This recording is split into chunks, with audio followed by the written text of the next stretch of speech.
جنبش سبز به یه معنا دنیا رو غافلگیر کرد. یکی از شانس‌های بزرگ ما این بود که تعداد قابل توجهی از خبرنگارایی که مسائل ایران رو دنبال می‌کردن خوشبختانه ایرانی بودن و در نتیجه ارتباط ارگانیکی با این جنبش داشتن.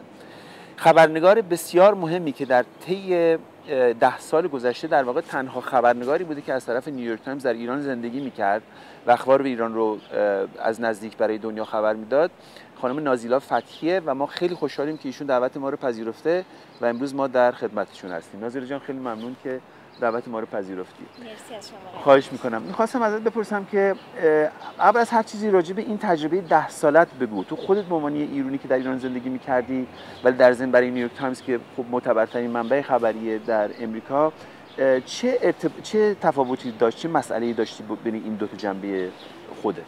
به هر حال این 10 سالی بود که در سیاست ما بالا پایینی‌های خیلی زیادی وجود داشت و جامعه ما و حتی تحملی که توی جامعه ما بودش به همون نسبت بالا پایین میرفت. یعنی من نمیتونم بگم که 10 سال پیش کار کردن توی ایران راحت تر بود، زمان آقای خاتمی راحت تر بود و یه دفعه زمان آقای احمدی نژاد بدتر شد.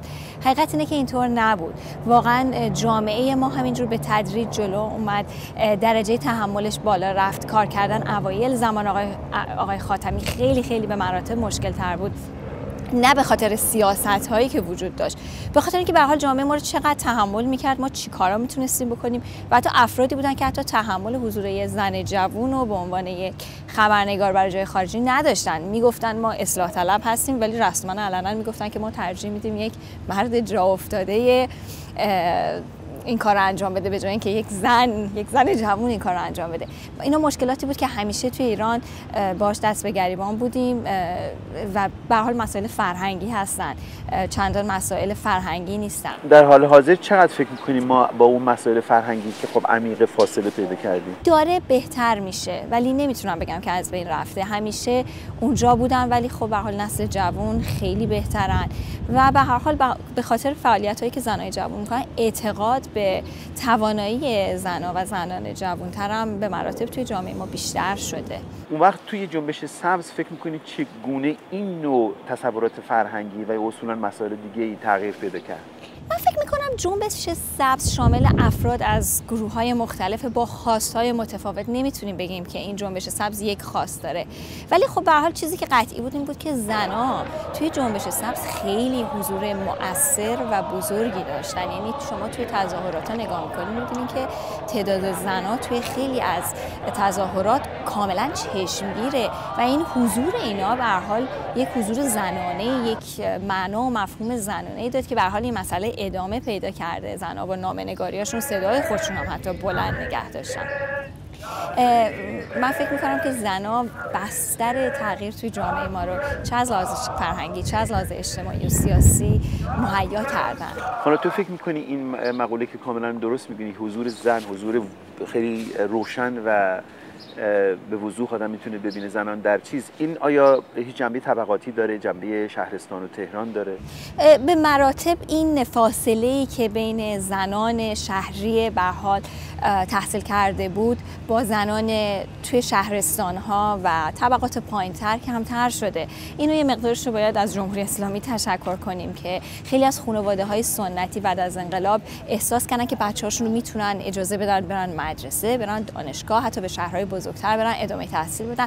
به هر حال این زن‌ها تحصیل کرده تر شدن و اتفاقی که افتاده فاصله‌ای که بین این دو طبقه بود به مراتب کمتر شده. وقتی زن‌ها تحصیل کرده تر میشن به هر حال میخوان حق و حقوق مساوی داشته باشن، میخوان بهشون احترام گذاشته بشه و این خواستا چندان فرقی با خواستای زنان تحصیل کرده تر یا طبقات بالاتر جامعه نداره. حالا کنید که با وجود اومدن اصلا کل مقوله بلاگرها و بلاگ نویسی، آیا در کل در واقع معماری روزنامه‌نگاری تغییری داده شده، به خصوص که تو خودت میگن ارتباط بیشتر با بلاگرها بود وقتی که عملا در ایران نیستی؟ من فکر کنم این اتفاقی که توی ایران افتاد ثابت کرد به همه خبرنگارا که این سیتیزن ژورنالیسم چقدر میتونه مهم باشه و چه نقشی میتونه بازی کنه، ولی زمان ثابت خواهد کرد که مردم چقدر میتونن این کار رو ادامه بدن، به دلیل اینکه برای این کاری که میکنن پول نمیگیرن و به هر حال به دلیل تعهدات تغییرات احساساتی که پیدا میکنن این کار رو انجام میدن. فقط زمان میتونه به ما ثابت کنه که چقدر میتونه وضعیت خبرنگاری رو تغییر بده.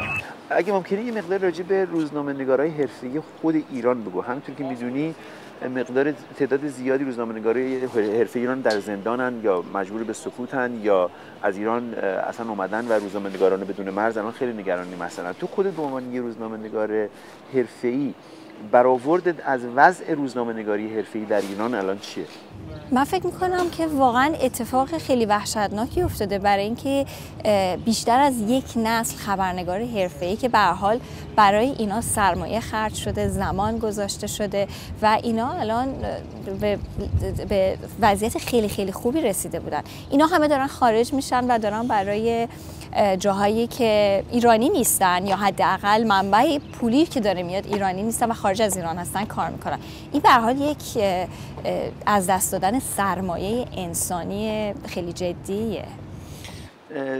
همونطور که میدونی حواس روزنامه‌نگارای دنیا خیلی محدوده که چقدر روی یه موضوع به خصوصی وقت صرف میکنن. به نظر تو برای کسایی که مثل ما متعهد به جنبش سبز و جنبه خشونت گریزیش هستن چگونه میشه حواس دنیا رو متوجه این جنبش نگه داشت؟ من فکر می‌کنم با خبررسانی و با کمک به جنبش دست و پاش خیلی بسته شده و وقتی هم میگم جنبش واقعا فکر می‌کنم جنبش یک چتر خیلی بزرگه که ما باید به تمام گروه‌هایی که زیر این چتر هستن احترام بذاریم، به خواستاشون احترام بذاریم. جمهوری اسلامی دست و پاشون رو خیلی بسته با زندانی کردن، با فشار، با بستن اینترنت، کنترل کردن تلفن‌ها، فضای رعب و وحشتی که ایجاد کرده دست و پای مردم رو خیلی بسته. به هر حال هر اتفاقی بیفته از داخل ایران میفته و همش هم بستگی به خواست مردم داخل ایران داره، نه خارج از ایران. از هر طریقی که بشه این فشارها روی ملت ایران کم کرد، اینترنت آزاد، جایی که اینا بتونن یک فضای حتی فضای روی اینترنت که اینا بتونن حرفاشون رو بزنن کمکه. نظرت راجع به تأثیر پخش اخبار مربوط به ایران روی جمهوری اسلامی چیه؟ مثلا فرض کن الان آقای پناهی در زندانه، یه مقاله‌ای که فرض کن در نیویورک تایمز یا در هر مجله روزنامه‌ای راجع به آقای پناهی در بیاد، تاثیرش روی آزادی آقای پناهی به نظر تو چطوره؟ من فکر می‌کنم خیلی زیاده. به خاطر همین هم بود، یعنی مهمترین علامتی که جمهوری اسلامی به این مسائل حساسه این بودش که بلافاصله بعد از انتخابات می‌خواست صدای همه خبرنگارا رو ساکت کنه. من فکر می‌کنم که جمهوری اسلامی نسبت به خبررسانی راجع به کارهایی که می‌کنه حساسه، به خاطر همین هم اصلا می‌خواد جلوشو بگیره. خیلی ممنون از اینجا. هنر و هنرمندان در رشد و نمو نهضت‌های اجتماعی ایران همیشه نقشی حیاتی داشتند. استقامت و پایداری جعفر پناهی و محمد نوریزاد و نیز همدلی و شجاعت استاد شجریان با نهضت دموکراتیک مردم ایران نمونه معاصر همین اصل اصیل و پایدار است. امروز جعفر پناهی و محمد نوریزاد از معروفترین هنرمندان در بندند، ولی صدها روزنامه‌نگار، دانشجو، فعال سیاسی و انسان معصوم و گمنام دیگر همچنان در سیاهچال‌های جمهوری اسلامی به سر میبرند. این ایام از تاریک‌ترین و وحشت‌انگیزترین ادوار تاریخ معاصر ماست، ولی از این برزخ دوزخی ملت دلیر ما با صبر و استقامت سربلند و پیروز بیرون خواهد زد. من حمید عباشی هستم از نیویورک. تا هفته سبز دیگه، خدا نگهدار.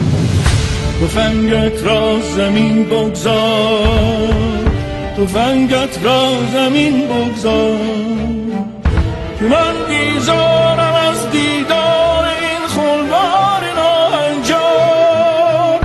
تفنگ دست تو یعنی زبان آتش و آهن، من اما پیش این اهریمنی ابزار بنیان کم ندارم جز زبان دل، زبان دل، دلی لبریز از مهر تو ای با دوستی دشمن.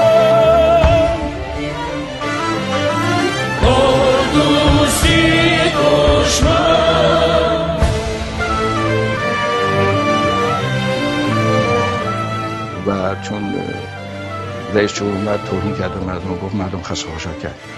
این مردمی که اومدن اعتراض میکنن یه عده خس خاشاک کرد. گفتم خب منم از اون خس خاشاکم، صدای منم برای خس خاشاک بوده و اجازه نمیدم که رادیو تلویزیون شما صدای منو پخش کنه. مذهب اومده در سیاست وارد شده و حکومت رو به دست گرفته، چون نتیجه بسیار بدی داشته. همه به این باور رسیدن که بایستی دین مذهب از سیاست جدا بشه. زبان آتش و